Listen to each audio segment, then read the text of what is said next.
बीजों का जो अक्षर होता है ना, बीज में ही तो शक्तियां समाहित होती हैं। तो हम हनुमते नमः जो है, यह बीजाक्षर सबसे छोटा मंत्र हनुमान जी का है। इसको सभी प्राणी 108 बार जपेगा तो उसकी वैसे भी हो जाएगा। तो यंत्र के सामने 108 बार जप लेना चाहिए, कम से कम 40-42 दिन जप लेगा तो कल्याण तो हो ही जाएगा। अगर किसी के घर में अगर नकारात्मक ऊर्जाओं का प्रवेश हो गया है और दुस्वप्न आते हो, स्वप्न बहुत दुस्वप्न आते हैं, निरंतरता आ रहे हैं, घर में पारिवारिक कलेश बढ़ गया हो, ग्रह बाधाएं बढ़ गई हो, कचहरी कोर्ट इत्यादि में दौड़ना प्रारंभ हो गया हो, केस हो गया हो, तो उस व्यक्ति को घर में ये हनुमान यंत्र को जरूर स्थापित करना चाहिए। हनुमान यंत्र इतना सकारात्मक ऊर्जाएं देती हैं।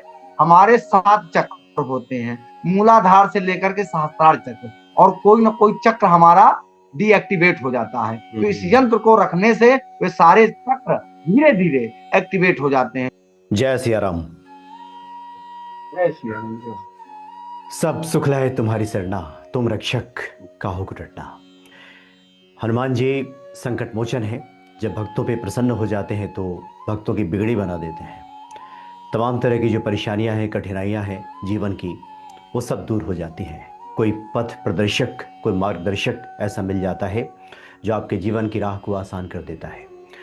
इस वक्त एक बहुत ही महत्वपूर्ण शख्सियत हमारे साथ जुड़े हैं तीर्थराज प्रयाग से, जहाँ पे लेटे हुए हनुमान जी विराजमान हैं, और आप आचार्य पंडित मधुरम मिश्रा जी हैं। स्वागत है आपका। जय सिया राम। जय श्री राम। जय श्री राम। और पंडित जी के बारे में बताने की आवश्यकता नहीं है, आप हनुमान जी के अच्छे साधक हैं, माता रानी की भी आप आराधना करते हैं, और चैत्र नवरात्र में तो आपसे मिलने का सौभाग्य भी प्राप्त हुआ था, प्रयागराज जब जाना हुआ था। तो पंडित जी आज हनुमान जी के भक्तों को विशेष तौर पे आज क्या बताने जा रहे हैं?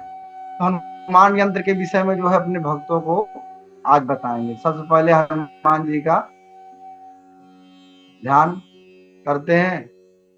अतुलित बलधामं हेम शैलाभतेहं धनुजवन कृशानुं ज्ञानिनां अग्रगण्यं सकल गुण निधानं वानराणामधीशं रघुपति प्रिय भक्तं बात जातं नमामि। मनोजवं मारुततुल्य वेगं जितेन्द्रियं बुद्धिमतां वातात्मजं वानरयोधमुख्यं श्रीरामदूतं शरणं प्रपद्ये। हनुमान जी महाराज की जय हो। देखिए, आज का जो भाग दौड़ की जिंदगी है, तो इस कारण हम लोग स्वच्छता का ध्यान नहीं रख पाते, और तामसिक चीजों की प्रवृत्ति भी बढ़ गई है, वातावरण भी दूषित हो गया है। तो निगेटिव एनर्जी और नकारात्मक विचार जो है बहुत ज्यादा हम आज के जनमानस में उत्पन्न हो गया जी। नकारात्मक ऊर्जा, तो इसी कारण नकारात्मक ऊर्जाएं भी शरीर में प्रवेश कर जाती हैं। घर में कलेश, ग्रह बाधा, कर्जा और बेमतलब में विवाद, कोर्ट कचहरी, नींद ना लगना इत्यादि संकट जो है उत्पन्न हो रहे हैं। तो हनुमान जी का जो यह यंत्र है, इस यंत्र को धारण करने से हमारी नकारात्मक ऊर्जाएं दूर हो जाती हैं और कोर्ट कचहरी से संबंधित विवाद में भी विजय प्राप्त करने के योग बन जाते हैं। अगर किसी घर में कलेश, ग्रह बाधा, कर्जा बढ़ जाता है तो उसको भी हनुमान जी दूर करते हैं। जी। अच्छा पंडित जी, आपने धारण करने की बात की। एक तो है कि एक हनुमान यंत्र है जो हम अपने पूजा कक्ष में स्थापित करते हैं, और दूसरा धारण करने का तात्पर्य क्या इसको माना जाए कि क्या लॉकेट या पेंडेंट जो आता है जो लोग गले में धारण करते हैं, तो ये कौन सा व्यक्ति को ज्यादा इस पे ध्यान? देखिए, अगर व्यक्ति प्रतिदिन स्नान कर सके, नहा सके, शुद्धता से रह सके, तब तो उस यंत्र को धारण कर ले।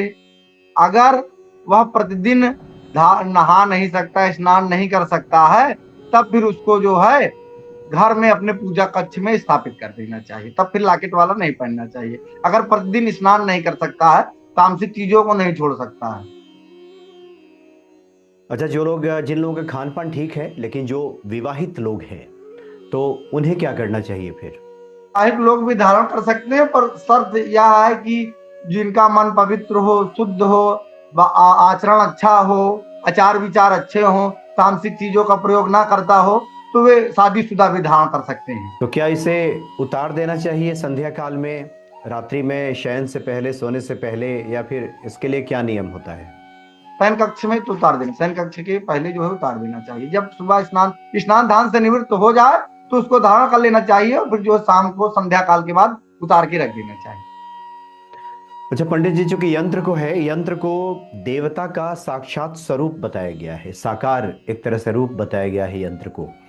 एक आम जनमानस में श्री यंत्र से तो लोग बहुत पहले से परिचित हैं। महालक्ष्मी का जो स्वरूप है, धन धान्य की वृद्धि होती है। हनुमान जी का जो यंत्र है, चूंकि विशेष उसमें ज्यामितीय आकृति दी हुई है, हम चाहते हैं कि इसके बारे में थोड़ा प्रकाश डालें कि यंत्र किस प्रकार से हमारे ऑरा को पॉजिटिव करता है, या जिस घर में यंत्र को विराजित किया जाए तो किस प्रकार से वहाँ पे सकारात्मकता आती है, जैसा कि आपने शुरू में चर्चा किया। हम चाहते हैं थोड़ा इसके बारे में स्पष्ट तौर पे भक्तों की एक जानकारी मिल सके कि किस प्रकार से एक काम करता है। जिस प्रकार श्री यंत्र घर में रखते हैं, घर में इसलिए रखा जाता है कि घर में लक्ष्मी का आवागमन हो जाए।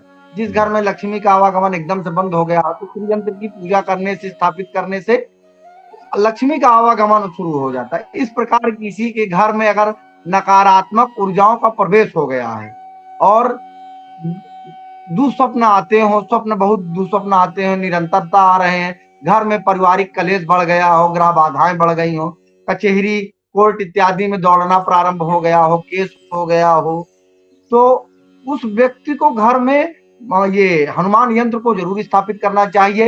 हनुमान यंत्र इतना सकारात्मक ऊर्जाएं देती हैं। हमारे 7 चक्र होते हैं, मूलाधार से लेकर के सहस्त्रार चक्र, और कोई ना कोई चक्र हमारा डीएक्टिवेट हो जाता है। तो इस यंत्र को रखने से वे सारे चक्र धीरे धीरे एक्टिवेट हो जाते हैं। उसको एक्टिवेट होने में कम से कम 42 दिन लगता है। 42 दिन तक जब तक हम घर में उसको रखेंगे, उसकी निरंतर पूजा करेंगे, तो यंत्र ऑटोमेटिकली एक्टिवेट हो जाएगा। उस यंत्र को हमारे सुयोग ब्राह्मण हमारे अपनी ऊर्जाओं से उसमें जो है ऊर्जा डालते हैं, प्राण डालते हैं। उस प्राण डालने के बाद वह यंत्र बहुत ही सकारात्मक ऊर्जा देना शुरू कर देता है। जी जी। अच्छा पंडित जी, वैसे तो यंत्र तो बाजार में उपलब्ध है, अलग अलग आकृति में, गोल्ड प्लेटेड, या लोग चांदी पे, भोजपत्र पे यंत्र बनवाते हैं। तो इसके पूजन की या सिद्धि की कुछ विशेष विधि होती है क्या? क्या आम जन इसको कर सकते हैं, या किसी योग्य पंडित ब्राह्मण द्वारा ही कराना ज्यादा सही रहता है? आम जनमानस भी कर सकता है, और अगर जनमानस ना करे तो ब्राह्मण से उसको देखिए, यंत्र और मंत्र जब तक ऊर्जान्वित नहीं होंगे वह काम नहीं करता। आप मार्केट से, बाजार से यंत्र तो खरीद लेंगे, लेकिन उसको ऊर्जा देना बहुत आवश्यकता है। और ऊर्जा देने के लिए सबसे पहली तो मुहूर्त देखना चाहिए। मुहूर्त में कोशिश करें कि पूर्णा तिथि मिल जाए, पंचमी मिल जाए, दशमी मिल जाए, पूर्णिमा मिल जाए। भगवान हनुमान जी का जन्म पूर्णिमा को हुआ है, तो कोशिश करें पूर्णिमा का दिन मिल जाए, मंगलवार मिल जाए, या शनिवार को भी किया जा सकता है, पर कोशिश करें मंगलवार को ज्यादा अच्छा रहता है। और पंचमी, दशमी और पूर्णिमा की तिथि मिल जाए, इन 3 तिथियों में विशेषकर यह यंत्र को सिद्ध किया जाता है। सबसे पहले यंत्र को गंगा जल से धोना चाहिए, फिर जो है अक्षत लेकर के ओम मनो ज्योतिर्जुगताम माजस बृहस्पति जगमंथनो त्रिष्टन जगगुण समिमन धातु विश्वे देवा स इयमादयन्तामो प्रतिष्ठ हनुमत देवताभ्यो नमो नमः आवाहयामि स्थापयामि पूजयामि सुसम्मुखो भव। इस मंत्र से, अगर इस मंत्र को नहीं कर सकता है तो मनोजवम मारुतुल्य वेगम जितेंद्रियम बुद्धिमताम वरिष्ठम वातात् भजम मानव युद्ध मुख्यम श्री रामदूतम शरणम प्रपद्ये। इस मंत्र से आवाहयामि स्थापयामि, इसको भी नहीं कर सकता है तो हनुमत देवता आवाहयामि स्थापयामि पूजयामि ये कर ले। या इसको भी नहीं कर सकता है तो हंग हनुमते नमः, इसको 108 बार जप करके उसमें अक्षत चढ़ा दे, सिंदूर लगा दे, थोड़ा सा फूल, लाल फूल चढ़ा दे, गुलाब का फूल मिल जाए या और किसी प्रकार का लाल फूल मिल जाए तो लाल फूल अवश्य चढ़ा दे। फिर उस यंत्र में थोड़ा सा धूप बत्ती कर दे, लड्डू का भोग लगा दे, फल फल चढ़ा दे और एक पान सुपारी चढ़ा दे और थोड़ा सा कुछ दक्षिणा, 1 का सिक्का या 11 रुपए चढ़ा करके आरती, कपूर की आरती दिखा करके हनुमान जी का कोई भी मंत्र ना आता हो तो मनोजवम मारुतुल्य वेगम जितेंद्रियम बुद्धिमताम वरिष्ठम वातात् भजम मानव युद्ध मुक्तम श्री रामदूतम शरणम प्रपद्ये, इस मंत्र से सभी चीजों को चढ़ा करके बस हनुमान जी का ध्यान करके, हे हनुमान जी आप इस यंत्र में स्थापित होइए और हमारे परिवार का कल्याण करिए। इस विधि से उस यंत्र में स्थापना करनी चाहिए। जी पंडित जी, बहुत अच्छी आपने बातें बताई हैं। पंडित जी, उस यंत्र में एक हमने देखा है एक मंत्र भी अंकित रहता है, वो मंत्र रहता है ओम हंग हनुमते रुद्रात्मकाय हुंग फट। तो ये जो मंत्र है, क्या प्रतिदिन की पूजा में, अब जो घर में जिन लोगों ने स्थापित कर लिया है हनुमान जी का यंत्र, जो लोग हनुमान चालीसा का पाठ करते हैं, देवी देवताओं का पूजन करते हैं, तो यंत्र पूजन के साथ साथ क्या इसमें जो अंकित मंत्र है या किसी अन्य मंत्र का जप भी आवश्यक होता है क्या, कि हमेशा ये एक्टिवेट रहे, ऊर्जस्वित रहे? देखिए बीजों का जो अक्षर होता है ना, बीज में ही तो शक्तियां समाहित होती हैं। तो हम हनुमते नमः जो है, यह बीजाक्षर सबसे छोटा मंत्र हनुमान जी का है। इसको सभी प्राणी 108 बार जपेगा तो कुछ वैसे भी हो जाएगा। तो यंत्र के सामने 108 बार जप लेना चाहिए, कम से कम 40-42 दिन जप लेगा तो कल्याण तो हो ही जाएगा उस परिवार का। अच्छा, मतलब हनुमान जी का जो बीज मंत्र का भी जप, कम से कम जो छोटा मंत्र है, इसका भी भक्त अगर जप करते रहे तो कल्याण हो जाएगा। ओह, बहुत बढ़िया पंडित जी, बहुत आनंद आया, आपने यंत्र के बारे में आज जानकारी दी। बहुत बहुत धन्यवाद आपका। जय सिया राम। जय श्री राम, जय श्री राम, जय श्री राम।